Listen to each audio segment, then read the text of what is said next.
Penemuan kasus. Langkah surveillance epidemiologi pertama. Simak.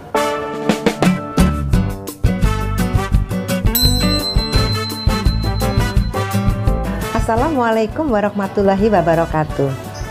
Sobat sehat, bertemu kembali dengan saya Dr. Sofi. Ini adalah video saya yang ke-85. Mulai video 76 dan beberapa video berikutnya akan membahas tentang pedoman P2 COVID-19 revisi 5 yang merupakan lampiran dari Kemenkes RI 413 tahun 2020 tentang pedoman P2 COVID-19. Video saya yang ke-85 akan membahas langkah penemuan kasus dalam surveillance epidemiologi COVID-19.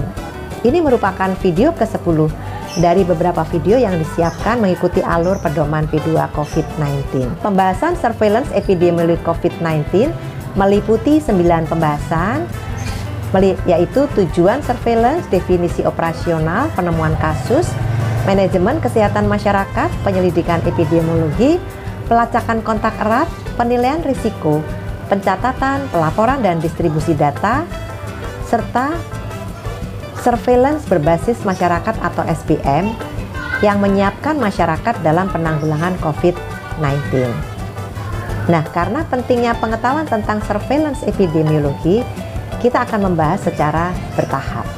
Di video ke-85 ini kita akan melanjutkan dengan pembahasan penemuan kasus. Kegiatan penemuan kasus dilakukan di pintu masuk dan wilayah untuk mengidentifikasi ada atau tidaknya kasus suspek, probable, konfirmasi, dan kontak erat, dan melakukan respon adekuat. Dalam melakukan penemuan kasus tidak terpisahkan dari upaya kewaspadaan dini. Sumber informasi yang dapat digunakan untuk melakukan pemutakhiran perkembangan informasi terkini melalui yang pertama situs resmi WHO, untuk mengetahui negara terjangkit dan wilayah yang sedang terjadi KLB COVID-19. Sumber lain yang terpercaya dari pemerintah, sumber media cetak atau elektronik nasional untuk mewaspadai rumor atau berita yang berkembang terkait dengan COVID-19. Bisa dilihat di Kemenkes 413 tahun 2020. Kita akan bahas yang pertama, yaitu penemuan kasus di pintu masuk. Kegiatan penemuan kasus di pintu masuk bertujuan untuk mengidentifikasi ada atau tidaknya kasus melalui pintu masuk negara, baik melalui pelabuhan udara, laut, maupun daerah perbatasan atau checkpoint.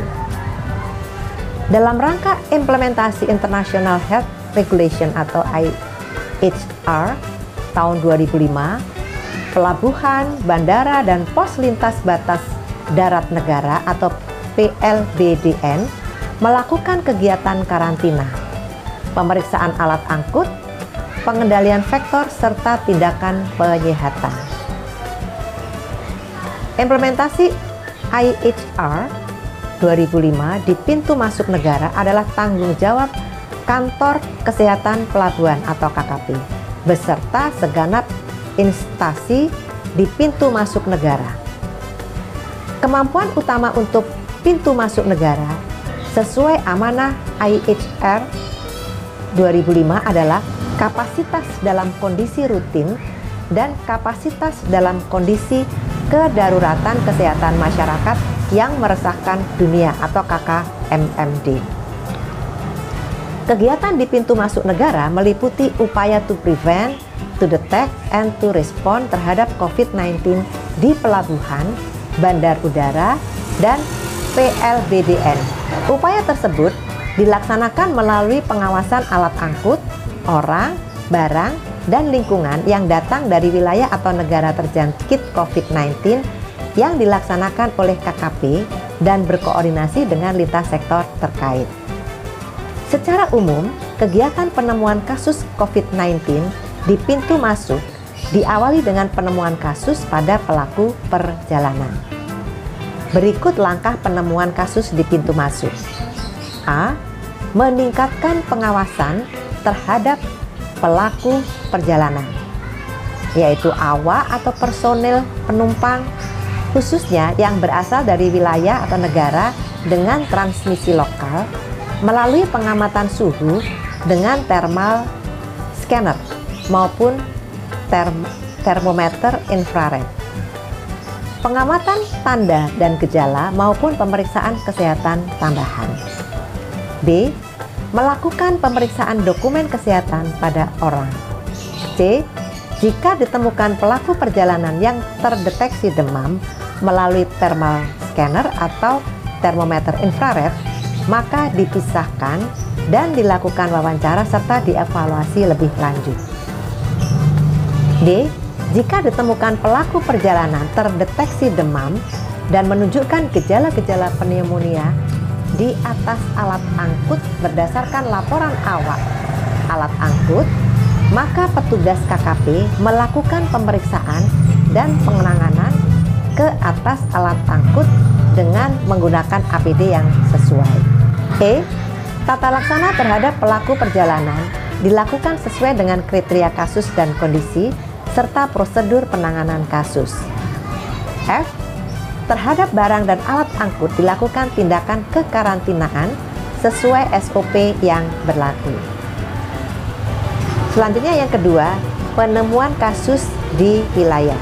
Kegiatan penemuan kasus di wilayah dapat dilakukan di Fasyankes maupun di masyarakat. Yang dimaksud dengan wilayah adalah wilayah administratif provinsi dan kabupaten kota. Kegiatan ini dilakukan untuk menemukan adanya seseorang yang terindikasi COVID-19 yang harus segera direspon. Bentuk respon berupa verifikasi, notifikasi, rujukan kasus, dan respon penanggulangan. Bentuk kegiatan verifikasi adalah penyelidikan epidemiologi. Sedangkan kegiatan respon penanggulangan antara lain identifikasi dan pemantauan kontak, rujukan, komunikasi risiko, dan pemutusan rantai penularan. Secara umum, penemuan kasus di wilayah dilakukan melalui A. Peningkatan kegiatan surveillance ILI atau influenza-like illness di fasilitas kesehatan tingkat pertama atau FKTP melalui puskesmas dan jaringan atau jejaringnya, serta surveillance Severe Acute Respiratory Syndrome atau SARI di rumah sakit atau fasilitas kesehatan rujukan tingkat lanjutan atau FKRTL, baik swasta maupun pemerintah. B. Kunjungan pasien ke Fasyankes yang memenuhi kriteria kasus. C. Laporan yang bersumber dari masyarakat. D. Hasil penelusuran kontak erat di masyarakat dan Fasyankes. Kontak dapat terjadi pada keluarga atau rumah tangga, petugas kesehatan di lingkungan rumah sakit, ruang kelas, tempat kerja, dan sebagainya. E. Jika ditemukan orang yang memenuhi kriteria kasus, maka dilakukan tata laksana sesuai dengan kriteria kasus dan kondisi. Ada beberapa kondisi di wilayah yang perlu perhatian khusus dalam mewaspadai penemuan kasus. Misalnya pada fasilitas tertutup seperti lapas, panti jompo, panti rehabilitasi, asrama, pondok pesantren, dan lain-lain. Dan pada kelompok-kelompok rentan dilakukan melalui A. Peningkatan kegiatan surveillance khusus pada beberapa kelompok berisiko tinggi. Diperlukan untuk memastikan deteksi kasus dan klaster yang cepat. Lebih cepat daripada surveillance FKTP atau surveillance berbasis rumah sakit.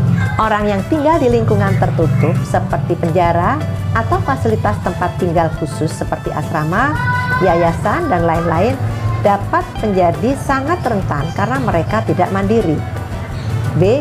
Kelompok rentan lainnya terjadi pada kelompok dengan probabilitas penularan lebih tinggi daripada populasi umum atau kelompok yang memiliki kondisi kesehatan buruk atau faktor risiko keparahan penyakit.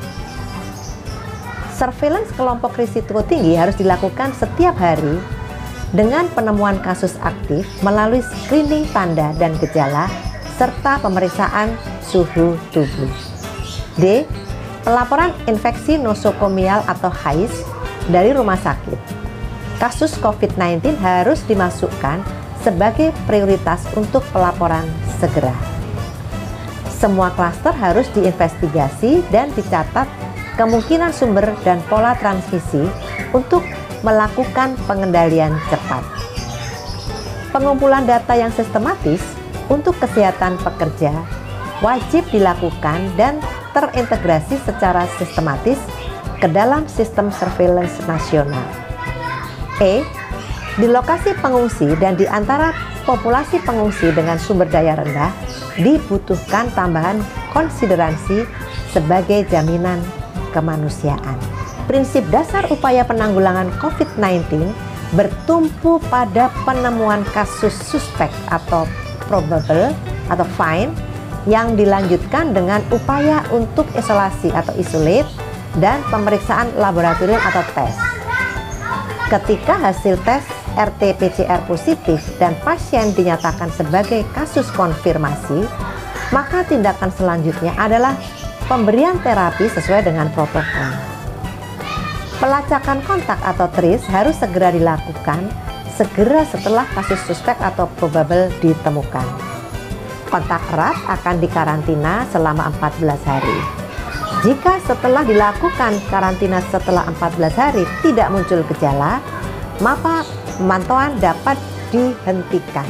Akan tetapi, jika selama pemantauan kontak erat muncul gejala, maka harus segera diisolasi dan diperiksa swab atau RT-PCR. Sobat sehat, demikianlah telah kita bahas beberapa hal yang terkait dengan kontak erat. Kita akan bertemu pada video ke-85 yang membahas manajemen kesehatan masyarakat yang merupakan pembahasan keempat dari surveillance epidemiologi.